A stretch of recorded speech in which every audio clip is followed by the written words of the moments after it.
Pelosi this weekend doubling down on recent comments that President Obama has taken a bipartisan approach to this budget crisis, saying he has been patient and respectful of Republican ideas. Here are Ms. Pelosi's original comments from last Thursday and the follow-up on the Sunday talk shows. This president has been so respectful, given so much time to the Republicans and their views, to the point that at one time in one of our meetings, I said to the president, Mr. President, I'm busy, and I don't have any more time for this. You have to be the busiest person in the world. If and when they come up with a new idea, why don't we just call you back into the room? The president has always been very respectful of the views of the Republicans in the Congress, their leadership and their membership. He has always tried to accommodate him. I think it's important to note that all of us come here to get a job done for the American people. And certainly that is the case with the President of the United States. He's been very bipartisan in his approach. Joining me now with reaction, Alan West, former Republican congressman from Florida. Congressman, great to It's great to be here with you, Megyn. You were in the Congress for many of the years that she is talking about there. Your thoughts? Well, it's laughable when you consider the fact that this was a president that once said the Republicans have to get on the back of the bus. And if anyone else had said that, of course, you would have seen a lot of other people come out and talk about it being racist. And when Nancy Pelosi stands up and says those type of comments, we go back and remember when she was the Speaker of the House, when she said we have to pass a bill in order to find out what is in it. I don't recall anyone talking to the Republicans about the stimulus or wanted to get their input or the health care law or Dodd-Frank or anything else. And then, of course, when the Republicans won the House, it was a very contentious relationship that was going there. So this little charm offensive, as which everyone is calling it, is just a great tactic from a very solid political chameleon. And we'll see what comes down the road later on. Because just to keep our viewers up to speed, the charm offensive, now the president has reached out to some Republicans. He had dinner with several of them last week. And the narrative seems to be emerging in some circles that he's always done this, and there's always been this outreach, whereas I think any fair media would report that that's not necessarily the case. You can make the argument that he's been bipartisan in his approach, but he certainly hasn't been in a charm offensive for the past 5 years. Well, I don't even think he's been bipartisan in his approach. If he had been bipartisan in his approach, I mean, we wouldn't have had this quote-unquote fiscal cliff deal where you had $41 of taxes to $1 of spending cuts, and now he wants more tax revenue. We would not have a debt and deficit where it is. And, you know, there's an interesting statistic that just came out today. 25% of Washington, D.C. is on food stamps. We have more people on food stamps than the entire country of Spain.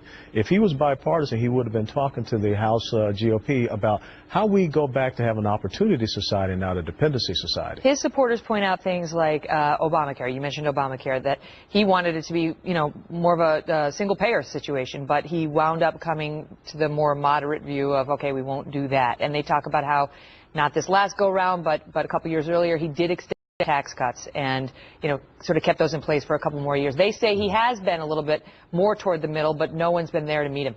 But even with the Bush tax cuts, I mean, we should not be looking at raising taxes on anyone whatsoever. And when you look at what is happening with a 3.6% decrease in household family incomes, that's not what we have to have in order for this economy to turn around. So these policies that he's been promoting are failing, but yet he does not want to hear that. He wants to continue to march down a certain path and understand that maybe he is not as far left as some of the people on the left want. But I think in this second-term agenda, he's laid out a very far left agenda. When you look at what he said during the State of the Union address, it's just more government spending. If he was being bipartisan, that would have been a totally different State of the Union address. There are some examples of him acting in a way that is bipartisan, but the comment that he has always been very respectful of the Republican views is controversial. I mean, you just look at the list, and he suggested that Republicans want dirtier air and dirtier water, that they have suspicions about kids in poverty getting enough to eat, Sure.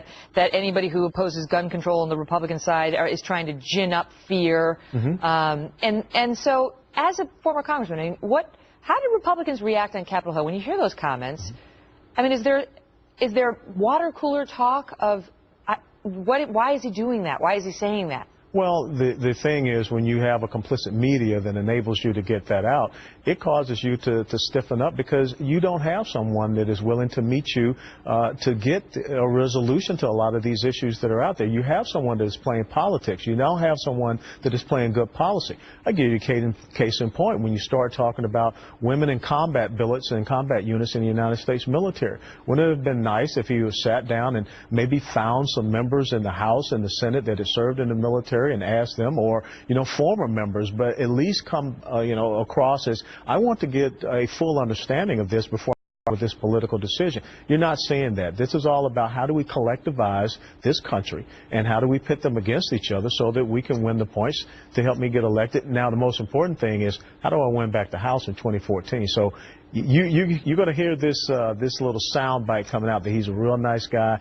He's reaching out so that sometime down the line he'll say, I tried with these guys. There's nothing I can do. We need to get rid of them. Well, there's a report today that some Democrats are worried that they're not going to be able to regain those houses that they lost to House Republicans back in 2010 because their own party president, President Obama, is too polarizing to convince constituents. But let me just ask you quickly, is there a Democrat who you feel was more able to reach out? Because the president says it is House Republicans who have been so obstinate and won't reach in or meet him in the middle.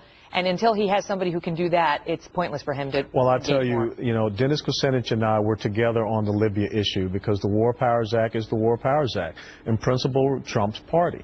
Rob Andrews out of New Jersey, a colleague of mine who was on the Armed Services Committee, he and I saw great common ground on many different things, especially how do we get, spending under control and how do we audit, the Department of Defense. You think it can be done? You don't think it's all obstinance and intransigence in Washington? It just takes the right players. Look what Rand Paul just did. Rand Paul just stood up there and talked about drone attacks. He got ACLU, he got Code Pink, he got libertarians. He brought everyone together on a common issue. So we have to find those points. He had Ted Cruz, Marco Rubio, and the ACLU and Code Pink together. It's never been done before. Hoorah.